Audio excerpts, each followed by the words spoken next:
And it's time for On Point, where we speak to experts to delve deeper into key issues in the spotlight right now. Today, June 7th, is World Food Safety Day. It's a day to draw attention and mobilize action to prevent, detect, and manage foodborne risks and improve human health. As summer marks the season where food poisoning and other food-related illnesses are prevalent, what are some things that we need to be aware of? Now, for this, we're today joined by David Kwak, Clinical Assistant Professor at the International Clinic of Hyang University Hospital in Seoul. Thank you very much for joining us today, Professor Kwak. Now, first off, what kind of foodborne illnesses are the most prevalent around this time of year, and what are some symptoms that we really need to watch out for?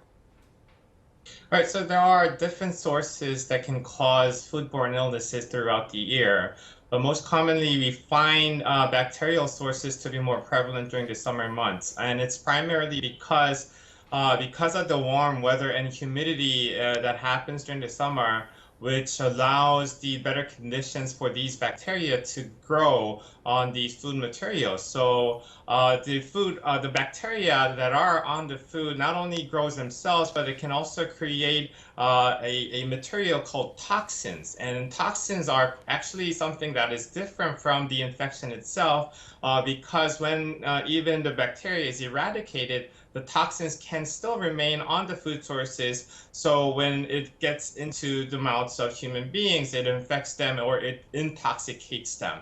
Obviously, the general symptoms that are to be watched out for usually contain something of diarrhea, or some people can have vomiting, but also some of the more severe consequences that people should keep an eye on is dehydration and fever, and possibly blood in their stool materials, because those are the signs that people need, that calls for people to come into the hospital and be checked out for. I guess one of the most common illnesses is food poisoning. I want to know how serious food poisoning is, and is it something that a patient needs to absolutely go to the hospital for, or is it something that you can simply just treat at home? Usually, and most commonly, we probably already have been through once or twice of food poisoning before in our lifetime. Usually, it only involves a very mild diarrhea or mild nausea, or even in more extreme cases, vomiting. And that usually are eradicated within about a couple to 3 days or so. But if the symptoms were to stay to an extent which can make the infected person dehydrated, let's say too much vomiting or too much diarrhea that makes the person dehydrated, or if there was to be a case where a person is actually seeing blood on inside their stools, and or if the vomiting is to extent that the person is actually feeling dizzy, or if the symptoms overall are staying more than 3 days or so, those are some call signs that people need to go into the hospital and be checked out for.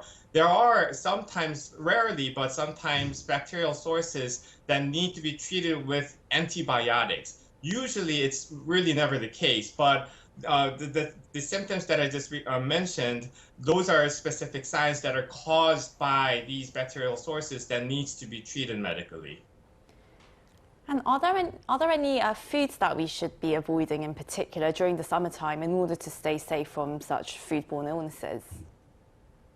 Well, in one word, the summary is that food that are uncooked is something that needs to be monitored very closely. For example, in the situation very commonly happening in Korea, the food that are left out before being sold to customers, such as fried rice, or other sandwiches. So the foods that are pre-made but being kept on the outside for, let's say, a couple of hours before being sold are some of the things that can grow bacteria very easily. So those are the food types that are that needs to be taken care with more careful of.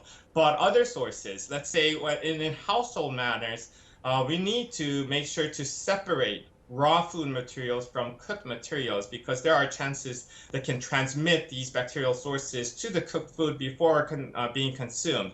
Also, the food materials obviously need to be refrigerated very properly, because in cold temperatures, it is much less likely for these bacteria to grow on the food materials. Yeah, one of the things that I've always been told is not to eat kimbap during the summer days, especially when it's left out, right? But another thing that's very popular here in the country these days, food trucks, right? And especially with all the return of the outdoor festivals, there's all the more and more selling variety of foods through these food trucks and stalls. Should consumers be careful about food trucks and other food stalls during the summertime as well?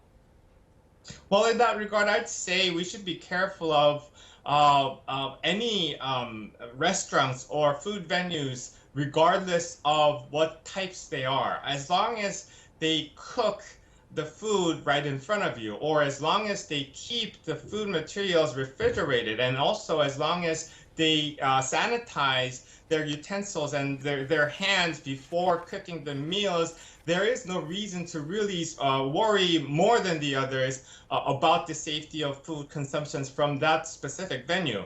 But I guess in reality, the food trucks tends to be more exposed to outside sources, and when it gets hectic in time, they tend to really be have the food ready, pre-made before all these customers come in and whatnot. So I guess we need to take certain steps before consuming foods from there.